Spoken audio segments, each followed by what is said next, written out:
In this video, we are going to discuss about ad-hoc on-demand distance vector routing protocol. In short, we will call as AODV. So, what is reactive? First of all, we discuss about reactive. In previous year, we discuss about reactive routing algorithm. So, in reactive routing algorithm, we have two types. One is DSR and another one is AODV. So, we will discuss AODV here. When a node doesn't have a valid route to destination, RRQ is nothing but the route request. Route request is forward.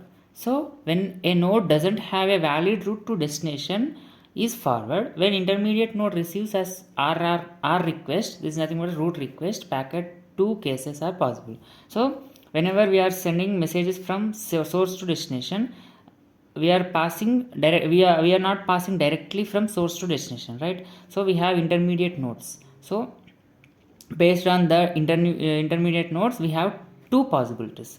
If it doesn't have a valid route to destination, the node will will forward it.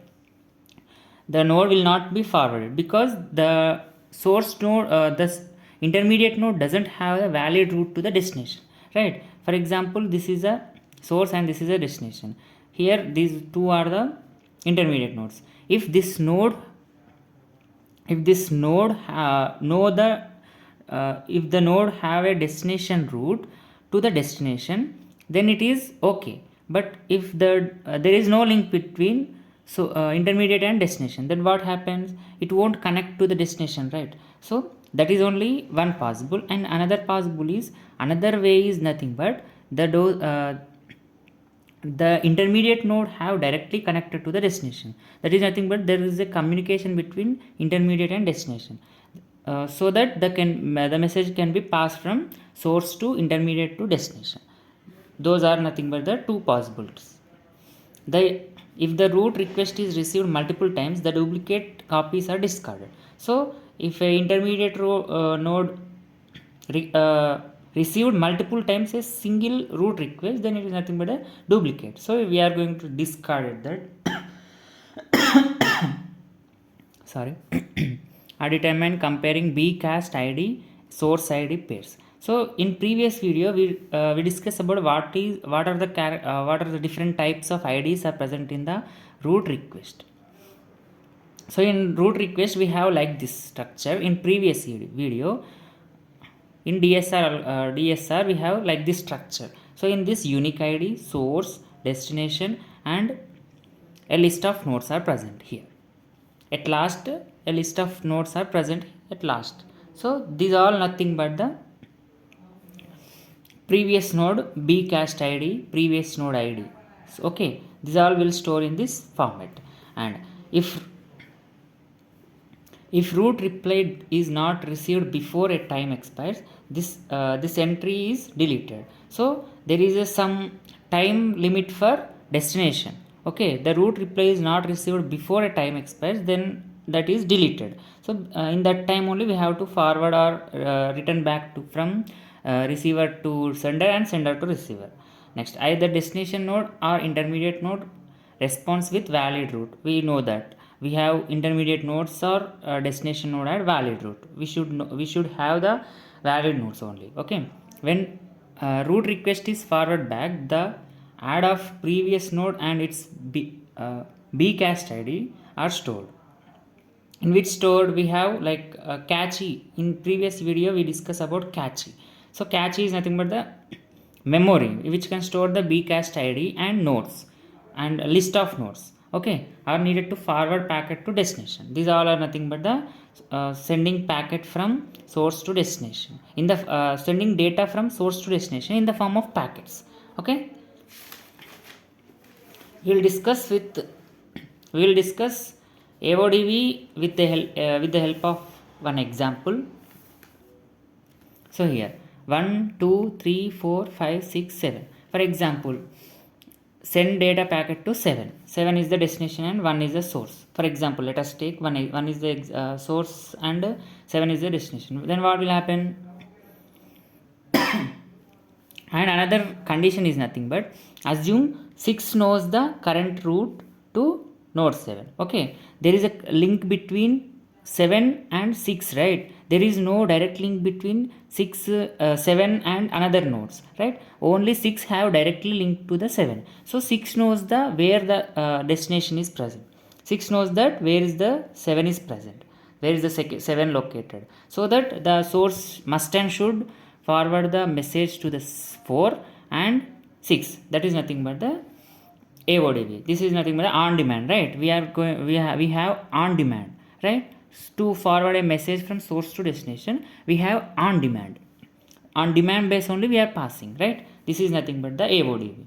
In node, one sends a R request packet to its neighbor, right? Source is going to sending the neighboring nodes, and this 4 is the neighboring node for 1, and again 4 is going to sending data to the 6. So 6 knows that where is the 7. So okay, so that's why directly we are passing to the 7. Next, hybrid have one protocol, that is nothing but ZRP, zone routing protocol. This protocol uses a combination of proactive and reactive. Hybrid is nothing but the combination of proactive and reactive protocols. Proactive, we know that proactive, and we know the reactive, okay? And that protocol operates as follows. The hybrid protocol ZRP operates as follows. If the destination is within the zone, the source sends a packet directly. If not, the destination sends R request. Here R request is nothing but root request, same, to peripheral nodes, nothing but neighbor nodes, okay? I will give one example to understand easily. If any peripheral node has the destination in its zone, it replies with root reply. If not, peripheral nodes send R request to their peripheral nodes. Then and soon, if multiple root replies are received, the best is chosen based on the some metric. For example, R equals to 2. For example, here see, in this example we have source is 11 and 10 is destination. And if you observe here dotted line is nothing but a one zone, and here one more zone is there, right? So this is nothing but the another zone. So there are two zones, and the sender wants to send a message to the destination 10. 11 is going to send the message to the destination. So in before we discussed that if the destination is within the zone, the source sends packet directly. So here observe, here 11 is in one zone and 10 is in another zone, right? So we don't have any direct link, direct connection. So the first rule is not applicable for this example. So the 11 is going to share the data to the 4, and 4 is going to share the data to the 9 is going to share the data to the 10. So directly the 9 knows that where is the 10. So why we are calling hybrid is nothing but proactive and reactive, as I already told, right? So proactive, where the applicable of proactive, 11 is communicating with 3, 4 all neighbors, right? So proactive is nothing but the forwarding the message to all the what we can say, all the nodes in a network, right? So reactive is nothing but the on demand. So we are considering the proactive for sharing the data to the all nodes of neighbors, and also on demand. So the 9 knows that 10, where is the 10 located, like nothing but destination located. So in this way we are going to share the data from source to the destination. Next,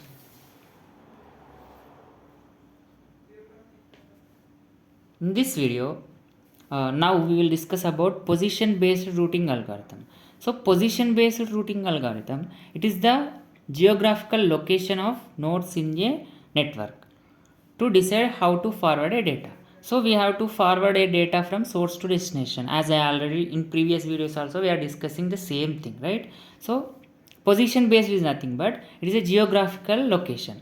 So location based is nothing but the location based. So whenever sender knows that somewhere is receiver is there, for example sender knows that somewhere the destination is present, So directly we will communicate with him and we will directly share the message to the destination. That is nothing but the position based routing algorithm. Okay. Working. Nodes in network use their geographical location to make decisions about forwarding data. As I already told that the geographical to make decisions about forwarding. In these position based routing algorithms, we have DREAM, distance routing effect algorithm for mobility. Okay. It is a routing protocol for AD-HOC network that uses location information. It is a location based protocol. As I already told, position based is nothing but the location based that can reduce network delay and improve performance. AD-HOC networks are temporary networks made up of multiple nodes that can transfer packets within routers or access points. By using the routers points or access points, we are going to transfer in the data in the form of packets. Okay. Next, DREAM reduces the overhead of routing packets in manets, which improves network performance and reduce delay. So DREAM reduces the overhead. Why? Because we don't need to forward this source message to the all the remaining network nodes in the network.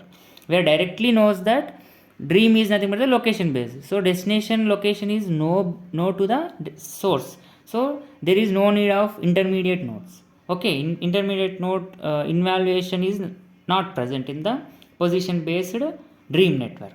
Okay, and one second. Quorum based is nothing but any two quorums have a common node between two quorums. Okay, if for example this is a quorum quorum is in between one common node is present. Okay, because for example, this is nothing but a source, this is nothing but a destination. We don't know the location of where the destination is present, and the destination also don't know that where the sender located. So in between one common node is present. Okay, this common node is related to this source and as well as this destination, so that this source can approach to the intermediate or common node, and this common node transfer the message to the destination, right? So quorum based is nothing but the two quorums have a common node, so common node will transfer and it is act as a intermediate between source and destination. So these are a type of distributed consequences protocol used in AD-HOC networks. They are based on concept of quorum. I told you right already, which is a subset of nodes in the network that is large enough to ensure that a decision can be made based on the intermediate or common node. We are going to making a decision, right? So quorum based protocols are used in a variety of applications, including distributed systems, file system, and group communication. Group communication, as I already told that there are so many friends to the there are so many friends or there are so many communicated with the source but don't know where the destination is located. Then he will approach all the friends, all the neighbor nodes which are present to the source, and if this is the common to the destination, then it is easy to forward the message from this to this. Okay, source to intermediate to destination. That's all. In AD-HOC network, the nodes are connected in the central server. The nodes are not connected in the central server, right? AD-HOC network is nothing but there is no pre-infrastructure, so there is not connected in the central server. This makes difficult to reach a conscience on a decision, and there is no signal point of authority. Okay, there is no central server is not present. Okay, there are many different types of quorum based protocols. So majority voting based and weighted based. What is present in the majority voting? Majority voting in this, a decision is made of it's supported by majority of the nodes in a network. Weight. In this protocol, each node is assigned a weight. A decision is made if the total weight of the nodes that support it exists a certain threshold. So we have some threshold value in weighted, and each node have some weight. each node have some weight. If the all the nodes are supporting to send a data to one place to another place, then it is easy. Okay, then it is easy. And if the total weight is exceed to the certain threshold value, then the message would be passed from source to another destination. Okay, next, grid based quorum. In the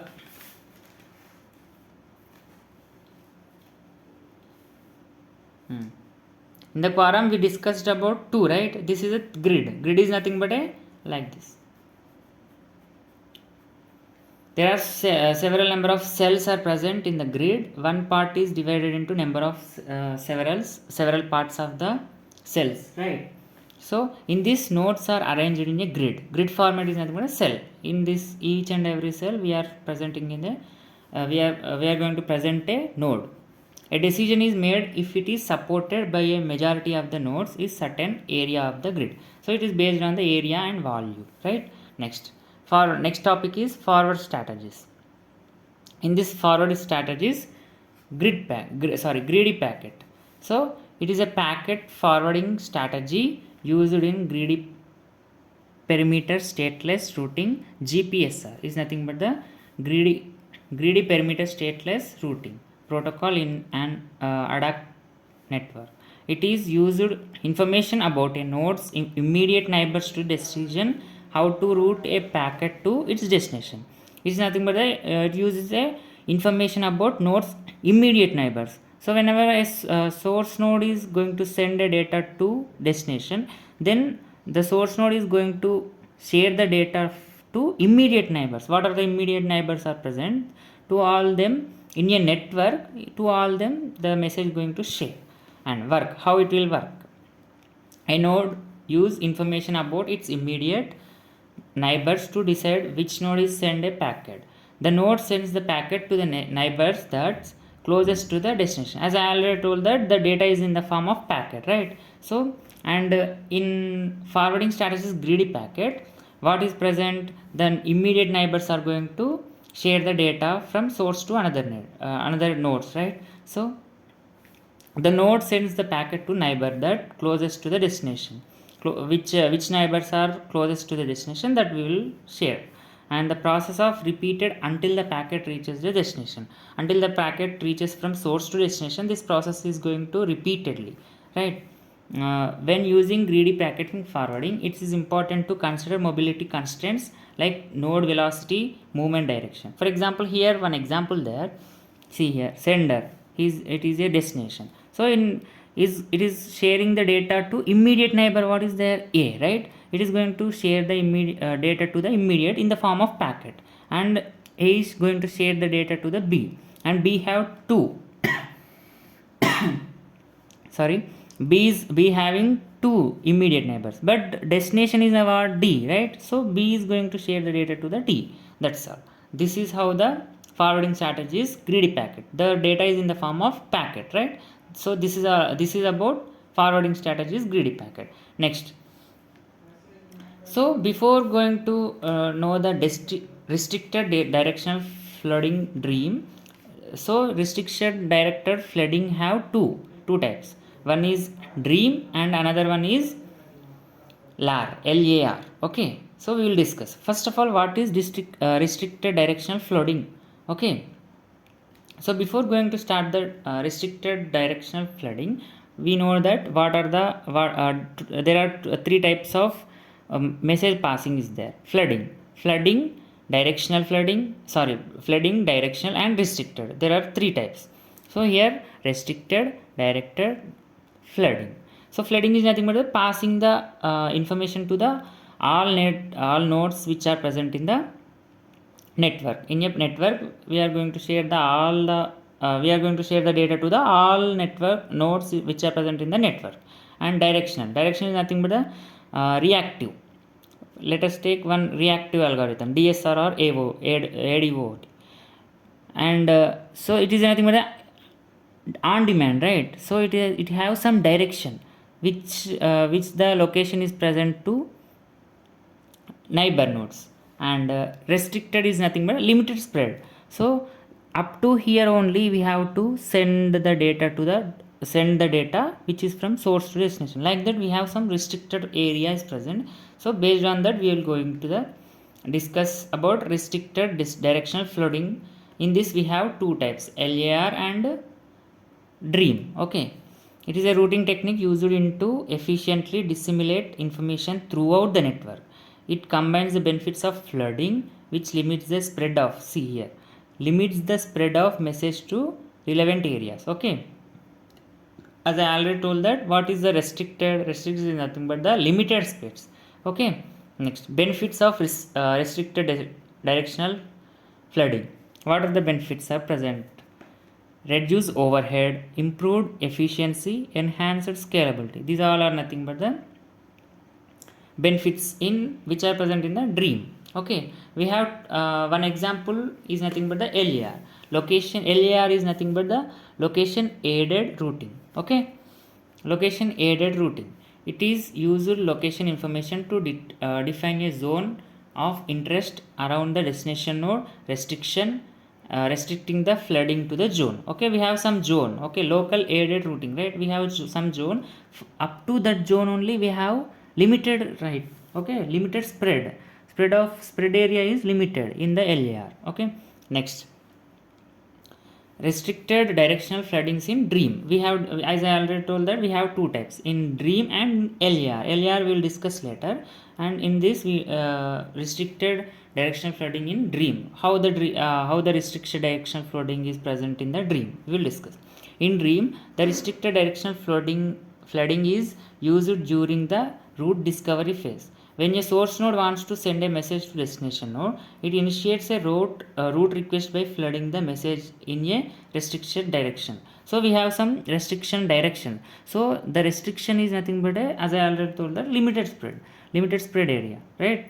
So that is also in present of direction also we are taking. Okay, not only the space, limited space, along with the limited space we have direction. Okay, that is nothing but the restricted direction. Okay, restricted directional flooding. So we are going to flood the message in restricted directional way. That is nothing but the restricted direction made in the dream. In dream also we are forwarding the message from source to destination, that is in the form of restricted directional way. Okay, towards the destination. The restriction is achieved by considering the location information of the source and destination nodes and limiting the flooding flooding to a specific region or directions that's likely to contain the route to the destination. As this is only, okay, the destination source and destination which have some flood, we are going to flood the message in the form of what? Restriction direction. Okay, restricted direction. Okay, some restriction is there in the form of direction, not total, not forwarding the message to the all nodes which are present in the network. Okay, this is about the restricted directional flooding in dream. We will discuss about in LAR how the restriction direction flooding is present. Okay, LAR is nothing but, as I already told, that location aided routing. Okay, it is based on the location. When a source node wants to send a message to a destination node, it first determines the location of the destination node. Okay, here no need of any intermediate nodes. The source node only determine the destination node. Based on this location, the source node defines a request zone. Okay, this is important. Request zone which is similar region around the destination node that is likely to contain the route to the destination. So we are the source node only determines where the destination is present, and directly it will pass the or transfer the data from one to another in the form of packet. Data is in the form of packet. Okay, the source node then initiates a route request by flooding the message within request zone. Okay, we have request zone here. The request zone is nothing but that we are going to requesting, source node going to requesting some zone, that is nothing but a requesting zone. The restricted flooding helps to reduce the overhead and improve the efficiency of the route discovery process. It is going to discover the route requested process. Okay, we are going to share the data from source to destination, right? So this this discovery, this path don't know to the source. It is going to determines and discover the process. Okay, like that we are sharing the data from source to destination. LR reduces the number of nodes that need to process the route request, hence it turns reduce the overall network traffic and energy consumption. There is no intermediate nodes, right? So obviously the network traffic and energy consumption will be reduced here. Okay. See here, that network traffic and energy consumption would be reduced. Why? Because there are no intermediate nodes present in the network. Directly the source node is directly connected to the destination, so that there is no traffic, right? That's it. And found the more efficient route to the destination. Which node is which route is present in destination? Which node is like which path is close to the destination, that is going to select the source, and it will pass the data to directly to that source from destination. Okay, this is all about the first unit. In this video we completed overall first unit. Thank you.